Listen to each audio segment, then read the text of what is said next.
Hey, what's going on everybody? It's ETA Prime back here again. Today we're going to be taking a look at this interesting little product that I recently picked up on Amazon for around $55. This is known as the Game Stick Lite, and I'm guessing they also offer a Pro model, but I haven't seen it for sale.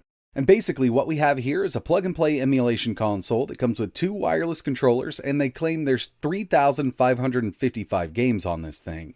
If you take a look at the Amazon listing, they state that this does support Dreamcast, PSP, and 64, but unfortunately on the box itself, it says nothing about those consoles, and there's no games preloaded for any of those mentioned consoles. What we have here is some MAME, SNES, Sega Genesis, PlayStation 1, Game Boy, Game Boy Advanced, and Atari. And I'm sure that listing will get a lot of people interested in this, but unfortunately it's just not going to support those higher end systems. This comes in at around $55 on Amazon. And inside of the box, we get the Game Stick itself, which is basically a little HDMI dongle. Over here, we have one USB port, micro USB, and an SD card slot. We also get two inexpensive 2.4 gigahertz wireless controllers. These are like PS3 clone controllers. I've used these in the past on other systems, and they're really not that bad. If you're looking for something super cheap for around $15 for both of these controllers, and you need something for, let's say, your Raspberry Pi running RetroPie, and you don't want to break the bank, these do work out really well, but just note they're not high-end controllers. They'll get you by in a pinch, and they do run on two AAA batteries. Under here, I believe we have some more stuff like the user manual. One side is in English, one side is in Chinese.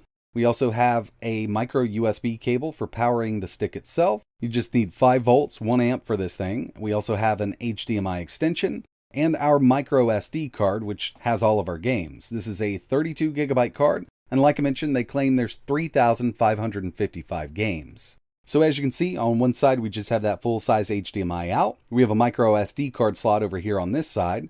And on the very end, a single USB 2.0 port and micro USB.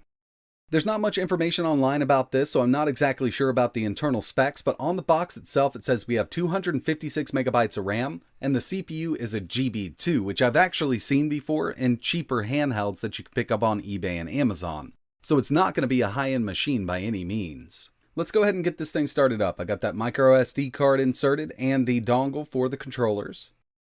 Go ahead and plug this power in, and I'm just powering from one of the USB ports on the monitor I'm using here.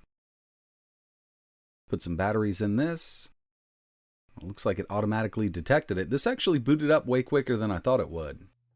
But yeah, I've definitely seen this kind of interface in the cheaper handhelds that you can pick up on eBay and Amazon. It does say 4K, but this is outputting in 720p. I'm pretty sure of it. It might be 1080, but I'm leaning towards 720. There's not much here in the settings. We can change the language. We can change the keytone setting. We can completely remove it if we want to. We can reset the unit, and that's about it. There's no like performance settings in here whatsoever. Let's see how many games are on here. Not quite 3,555, but it's close enough. I'm going to give them that. We can choose from MAME, Famicom, Game Boy, Game Boy Advance, Game Boy Color, Mega Drive, Super Famicom, PS1, and Atari. There's no N64, PSP, or Dreamcast whatsoever on this device. We also have a history section, so if you play a game and you want to go back to it, it's going to be listed here.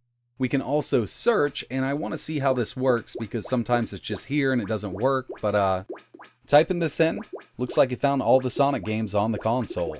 So they have tried to make it a little easier to navigate this whole interface, but you know, what I'm really worried about is performance, so let's go ahead and get right into it. We'll go with King of Fighters 99. Get a little bit of a loading screen.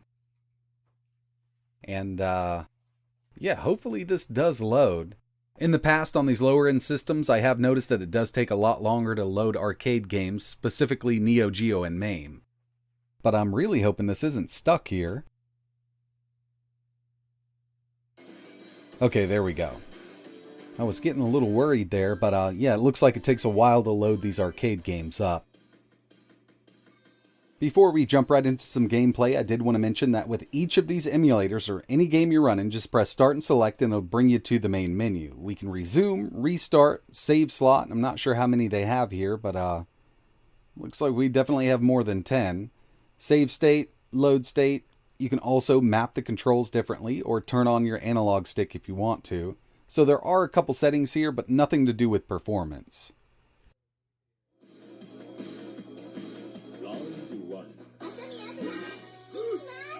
It doesn't look like they're using much smoothing, if any at all. We still see that pixelation, which is something I love. Some of these consoles come preset with the smoothing on, and you just can't turn it off, and it does look horrible with these older games. I really do want to see those pixels. But it looks like we're getting decent performance here out of Neo Geo. I know that there will be some arcade games that are harder to run than this, but for the most part, I think they've kind of gone through and pick and chose what they were going to put on this SD card, so we should get decent performance out of all of the arcade stuff that's on here. Let's test one more. Here's Marvel Superheroes, and performance is pretty decent. Now there's no way to go in and change this to 4x3. We're going to be stuck at 16:9 with basically all of these games, so if you don't like stretched out games, I would definitely stay away from something like this, but that's just how it is.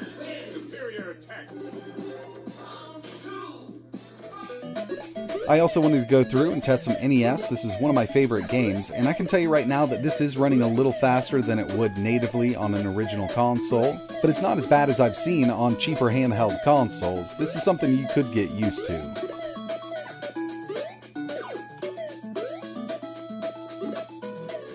Moving over to Sega Genesis, otherwise known as Mega Drive in other parts of the world, Gunstar Heroes, absolutely amazing game. And when it comes to Mega Drive and Genesis emulation, it doesn't take much to do it, and this is doing it just fine.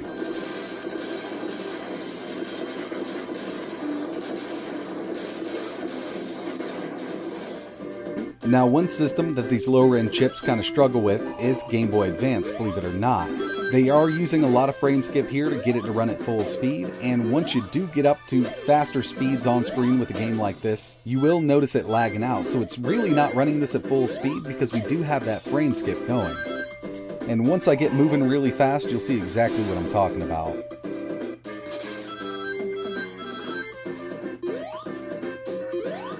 You can kind of see it skipping over frames, so it's not doing too well with Game Boy Advance.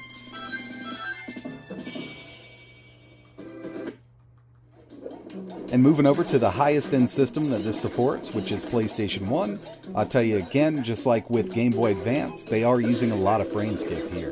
With these easier to run games like Crash Bandicoot, it shouldn't be too much of an issue, but when we move over to something that's a little harder to run like Tekken 3, you really notice it.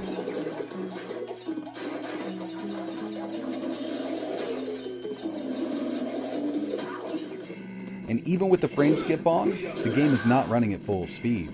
We've got some crackling going on with that sound, and overall it's just not a great experience.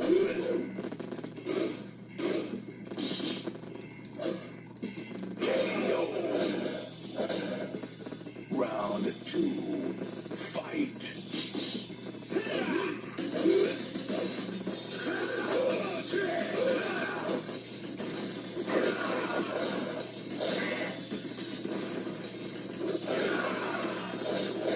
So it's really unfortunate that we were getting bad performance with GBA and PS1, because taking a look at the internals of this thing, it's actually not as low end as I thought it would be.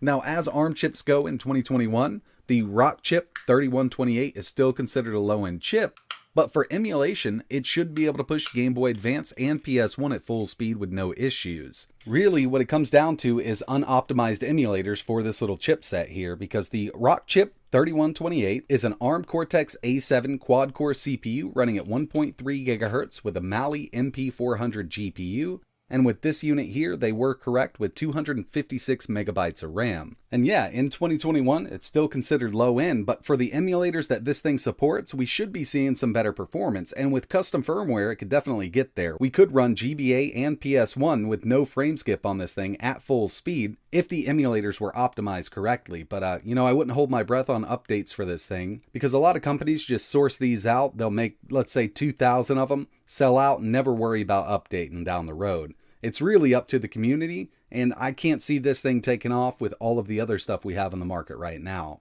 So when it comes down to it, if you came across these on Amazon and you were thinking about picking one up, I would kind of skip it for now. Was really hoping for some decent performance out of this, and with what they had listed in the Amazon listing, was really hoping that we would see at least some N64 emulation on this thing, but we're kind of stuck with what we got right now with no custom firmware. If you have any questions, let me know in the comments below, and even after this video, if you still want to pick one of these up, I will leave some links in the description. But that's it for this one, and like always, thanks for watching.